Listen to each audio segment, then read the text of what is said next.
उषा देवी का जीवन आम भारतीय गृहिणियों जैसा ही रहा था। शादी के बाद वो पति, बच्चों और घर के कामों में ही उलझ गईं। बचपन में उनका सपना था एक मशहूर चित्रकार बनने का। रंगों से खेलना, ब्रश से कल्पनाएं रचना, ये उनके जीवन का सच्चा सुख था। लेकिन जब शादी हुई तो वो सपने अलमारी के किसी पुराने ड्रॉर में बंद होकर रह गए। पति रमेश जी सरकारी नौकरी में थे। उनकी सोच साफ थी, पेंटिंग करके क्या होगा।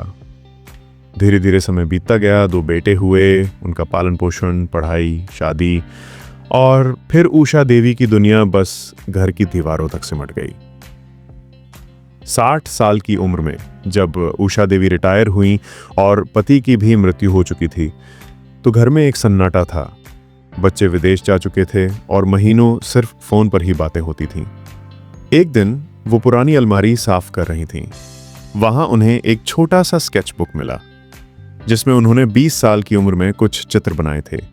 पेड़, एक उदास लड़की और रंगों से सजी हुई मां सरस्वती की छवि।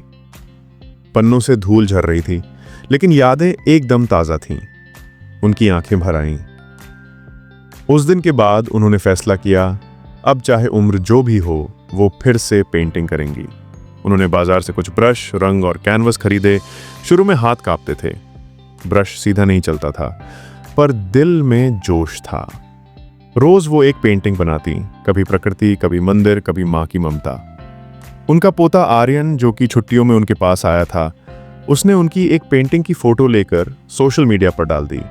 कैप्शन था, मेरी दादी एक छुपी हुई कलाकार। किसी ने उस फोटो को रीशेयर किया। फिर एक आर्ट पेज ने उनकी बाकी पेंटिंग्स देखने की इच्छा जताई। उषा देवी को लगा कोई मजाक कर रहा है, पर आर्यन ने सब संभाल लिया। 3 महीने बाद उन्हें शहर की एक आर्ट गैलरी से फोन आया, क्या आप अपनी पेंटिंग्स की प्रदर्शनी लगाना चाहेंगी?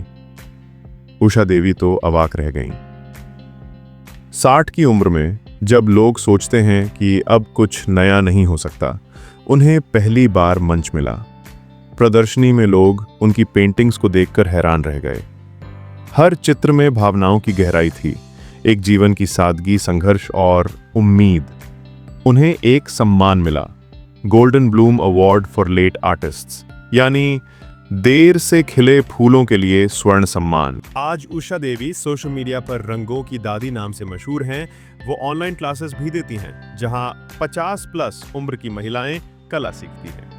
जब कोई उनसे पूछता है, इतनी देर से क्यों शुरू किया, तो वो मुस्कुरा कर कहती हैं, फूल जब भी खिले, अगर वो अपनी महक फैला सके, तो देर कोई मायने नहीं रखती। सीख, उम्र सिर्फ एक संख्या है।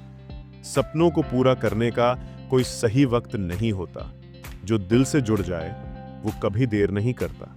वो बस देर से खिला फूल होता है, जो सबसे सुंदर महक देता है।